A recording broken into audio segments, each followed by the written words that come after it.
اللہ نے اس انسان کو تعلیم دی، ایسے انسان کو جو کچھ بھی نہیں جانتا۔ اللہ کے پاک پیغمبر پر یہ وحی نازل ہوئی، یہ آیات مبارکہ نازل ہوئی۔ اللہ کے پاک پیغمبر غار ثور سے نکل کر اپنے گھر کے اندر پہنچے۔ حضرت خدیجۃ الکبریٰ رضی اللہ تعالیٰ عنہ آپ کی بیوی ہے، آپ کی گھر والی ہے۔ آپ صلی اللہ علیہ وسلم کی شادی 25 سال کی عمر میں، جبکہ حضرت خدیجہ کی عمر 40 سال تھی، تو ان سے ہوئی تھی سب سے پہلی شادی۔ جب رسول پاک صلی اللہ علیہ وسلم کو نبوت ملی تو حضرت خدیجۃ الکبریٰ رضی اللہ تعالیٰ عنہ کی عمر 55 سال تھی۔ گویا کہ بڑی عمر کی عورت تھی اور سمجھدار قسم کی عورت تھی، یعنی عام عورت نہیں تھی، بڑی ذہین فتین قسم کی۔ گزشتہ جمعے میں بتایا بڑی ذہین قسم کی عورت تھی۔ تو جب گھر کے اندر پہنچے، اللہ کے پاک پیغمبر صلی اللہ علیہ وسلم فرماتے وحی کے نازل ہونے کے بعد مجھ پر پسینہ گھبرائے ہوا جب میں گھر کی طرف آیا، آپ کو راستے میں پسینہ آیا، ہوا لگی، ٹھنڈی ہوا لگی، راستے میں آتے آتے آپ کو بخار بھی ہو گیا۔ گھر کے اندر پہنچے، فوراً پہنچ کر کہنے لگے زملونی زملونی، خدیجہ مجھے کمبل اڑا دو، مجھے چادر اڑا دو، زملونی۔ بڑے ادب احترام کے ساتھ، زملونی خدیجہ آپ مجھے چادر اڑا دیجئے نا، ادب کے ساتھ۔ یہ جو ادب ہے اللہ کے پاک پیغمبر صلی اللہ علیہ وسلم نے ہمیں بتا دیا، آپ کی گھر والی بیوی ہے، ادب احترام کے ساتھ، ادب کو ملحوظ خاطر رکھنا۔ یہ نہیں جی جو بھی زبان پہ آئے فلانی ہے تیری ایسی کی دیسی، اور جو کہہ دیے جی کہہ دیا اور بلا لیا۔ میں ادب احترام کے ساتھ، اللہ کے پاک پیغمبر نے فرمایا زملونی، خدیجہ آپ مجھے چادر اڑا دیجئے۔ حضرت مائی خدیجہ بھی بڑی سمجھدار، کچھ نہ پوچھا، اللہ کے پاک پیغمبر نے جیسے مانگا ویسی چادر کمبل دے دی۔ آج کے زمانے میں اگر باہر سے میاں صاحب گھبرا ہوئے گھر کے اندر پہنچ جائے، گھر کے اندر میاں صاحب پہنچے، پریشان حال، پسینہ ماتھے سے ٹپک رہا ہے، پہلے سے بیچارہ پریشان ڈرا ہوا، بیوی نے بھی پکڑ لیا اور فوراً کیا ہوا مجھے پتا۔ اب وہ بیچارہ ڈر بھی رہا ہے، بیوی نے اور بھی ڈرا دیا، پتہ نہیں تیرا کیا ہوگا، وہ تیرے پیچھے آ جائیں گے، تیرا یہ کر دیں گے، تیرا وہ کر دیں گے۔ اس بیچارے کو بخار نہ بھی آنا ہو تو پہلے سے ہی زیادہ بخار اسے آ جائے گا۔ حضرت مائی خدیجۃ الکبریٰ سمجھدار، خاموش ہو گئی، چادر اڑا دیا، کمبل اڑا دی۔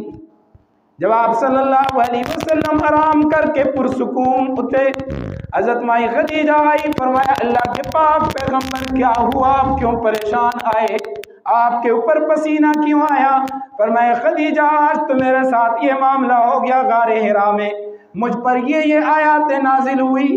حضرت مائی خدیجہ نے کہا کوئی بات نہیں، آپ پریشان کیوں ہوتے ہیں، عورت صحیح ہو، عورت مضبوط ہو، عورت اپنی شوہر کے ڈانٹ دینے والی ہو، حوصلہ بڑھانے والی ہو تو کبھی شوہر ناکام نہیں ہوتا۔ مائی خدیجہ فرمانے لگی اللہ کے پاک پیغمبر پریشان کیوں ہوتے ہیں، انک لتصل الرحم، آپ تو صلہ رحمی کرنے والے ہیں، آپ تو ہر رشتہ دار کے گھر جانے والے، ہر رشتہ دار کو جوڑنے والے ہیں، آپ نے کسی کا دل نہیں دکھایا، آپ کیوں پریشان ہوتے ہیں؟ فرمایا آپ صلہ رحمی کرنے والے ہیں اور آپ مہمانوں کی مہمان نوازی کرنے والے ہیں اور آپ غریبوں کے مظلوموں کے مددگار سہارا بھی ہے، آپ کیوں پریشان ہوتے ہیں؟ فرمایا اللہ کے پاک پیغمبر میرا مشورہ یہ ہے، آپ میرے ساتھ آئیے۔ آپ صلی اللہ علیہ وسلم کو لے کر ورقہ بن نوفل حضرت خدیجہ کے چچزاد بھائی، گزشتہ کتابوں کے عالم، ان کے پاس لے کر چلے گئے۔ حضرت مائی خدیجہ پہلے چلی گئی، پہلے جا کر ورقہ بن نوفل سے معلومات کر لی کہ حضرت محمد صلی اللہ علیہ وسلم جو میرے شوہر ہیں ان کے ساتھ آج یہ واقعہ پیش آیا، وہ تو بڑے پریشان ہوئے، غمگین ہوئے، آپ کو پسینے تک آ گیا۔ انہوں نے جا کر ساری حالات معلوم کی اور پھر حضرت خدیجہ سے کہنے لگے کہ یہ کوئی بڑے شخصیت اور یہ نبی ہوں گے، اللہ انہیں نبوت عطا فرمائیں گے۔ حضرت مائی خدیجہ سمجھ گئی کہ ورقہ بن نوفل نے بھی تسلی دی، اللہ کے پاک پیغمبر کو لے کر چلے گئے۔ آپ آئے، نہ صرف میں تسلی نہیں دے رہی، آپ آئے کسی اور سے بھی آپ کو تسلی دے دوں۔ آپ صلی اللہ علیہ وسلم کو ورقہ بن نوفل کے پاس لے کر چلی گئی۔ ورقہ بن نوفل سے کہا ان سے آپ پوچھے۔ ورقہ بن نوفل نے آپ صلی اللہ علیہ وسلم سے پوچھا، آپ نے ساری حالت بیان کر دی۔ فرمایا اس قسم کا فرشتہ آیا تھا۔ ورقہ بن نوفل کہنے لگے اس طرح کا فرشتہ تو موسیٰ پر بھی آیا کرتا، عیسیٰ علیہ السلام پر بھی آیا کرتا، یہ فرشتہ جس کی طرف آتا ہے وہ اللہ کا نبی ہوا کرتے ہیں، آپ بھی اللہ کی نبی ہیں، اللہ آپ کو نبوت عطا فرمائیں گے۔ ورقہ بن نوفل کہنے لگا آپ میری بات سنیں، اگر میں زندہ رہا، میں موجود رہا، جس وقت مکہ سے تیری قوم تجھے نکالے گی، اگر ورقہ بن نوفل زندہ رہا، ورقہ بن نوفل تیرے ساتھ مضبوط کھڑا ہو کر تیری مدد کرے گا، تیری سائڈ کرے گا، تیری طرف کھڑا ہوگا۔ روایت کے اندر آتے چند دن بعد ورقہ بن نوفل دنیا سے رخصت ہوئے۔ حضرت مائی خدیجہ ایک دن پوچھنے لگی اللہ کے پاک پیغمبر ورقہ بن نوفل کا تو کوئی پتہ نہیں، اس وقت تو آپ نے نبوت کا اعلان بھی نہیں کیا تھا، وہ کس عالم کے اندر ہے؟ آپ نے فرمایا مائی خدیجہ میں نے ورقہ بن نوفل کو خواب کے اندر دیکھا، بڑے پرسکون سفید لباس میں ہے، علامتی ورقہ بن نوفل اچھی حالت کے اندر ہے۔ آپ صلی اللہ علیہ وسلم مائی خدیجہ کے ساتھ واپس آ گئے۔ 3 سال تک وحی کا سلسلہ بند ہو گیا، 3 سال تک کوئی وحی نہیں آئی، آپ صلی اللہ علیہ وسلم عبادت کرتے رہے۔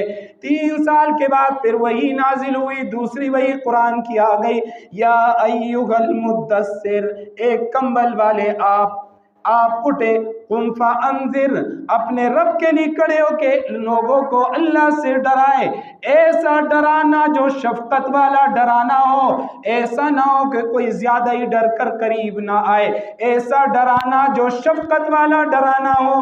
شفقت والا ڈرانا کیسا ہوتا ہے؟ فرمایا جب باپ اپنے بیٹے سے کہہ دے بیٹا یہ کام نہ کرنا ورنہ تیرا نقصان ہوگا، باپ کے دل میں محبت بھی ہوتی ہے، شفقت بھی ہوتی ہے، ڈراتا بھی ہے، یہ نہیں کہ میرا بچہ ڈر جائے، میرا بچہ نقصان سے بچ جائے، اس کو کہتے ہیں شفقت والا ڈرانا۔ فرمایا ویسے ڈرانا راستے میں بیٹھ کر کسی کے سامنے ہاؤ ہا کر دی، بچہ ڈر گیا، فرمایا یہ شفقت والا ڈرانا نہیں ہوتا۔ فرمایا قم فانذر، انذار کہتے ہیں شفقت کے ساتھ لوگوں کو ڈرانا، محبت کے ساتھ لوگوں کو ڈرانا۔ فرمایا آپ صلی اللہ علیہ وسلم لوگوں کو ڈرائیے، یا ایھا المدثر، یہ دوسری وحی اللہ کے پاک پیغمبر صلی اللہ تعالی علیہ وسلم پر اتری ہے۔ اللہ کے پاک پیغمبر صلی اللہ علیہ وسلم 3 سال تک آپ صلی اللہ علیہ وسلم اسی طرح رہے۔ 3 سال کے بعد وحی نازل ہوئی، حضرت جبریل علیہ السلام نے فرمایا اللہ نے آپ کو نبوت بھی عطا کر دی، آپ اللہ کے نبی ہیں، اب نبوت کا بھی اعلان کرنا ہے۔ اللہ کے پاک پیغمبر آئے گھر کے اندر حضرت خدیجہ رضی اللہ تعالیٰ عنہ کے پاس، حضرت مائی خدیجہ رضی اللہ تعالیٰ عنہ کے سامنے اپنی حالت بیان کر دی۔ آج پھر فرشتہ آیا، وحی نازل ہوئی اور فرشتے نے کہہ دیا کہ آپ اللہ کے نبی ہیں۔ مائی خدیجہ تڑپ کر اٹھ کر کہنے لگی اللہ کے پاک پیغمبر آپ تو آج اعلان کرتے ہیں، مائی خدیجہ کو پہلے سے علم تھا آپ اللہ کے نبی ہوں گے۔ فرمایا آج مائی خدیجہ کے سامنے آپ نے نبوت کا اعلان کر دیا، میں مائی خدیجہ ایمان لانے کے لیے تیار۔ سب سے پہلی عورتوں میں ایمان لانے والی مائی خدیجہ کلمہ پڑھ کر مسلمان ہوئی۔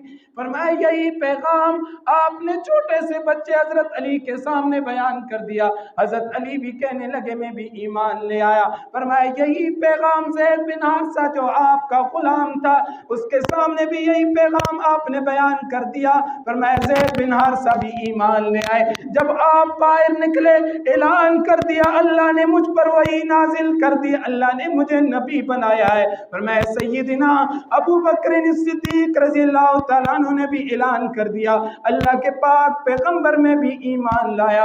فرمایا ایمان لانے والے عورتوں میں سب سے پہلی عورت سیدہ خدیجۃ الکبریٰ۔ فرمایا بچوں میں سب سے پہلے ایمان لانے والے حضرت علی المرتضیٰ،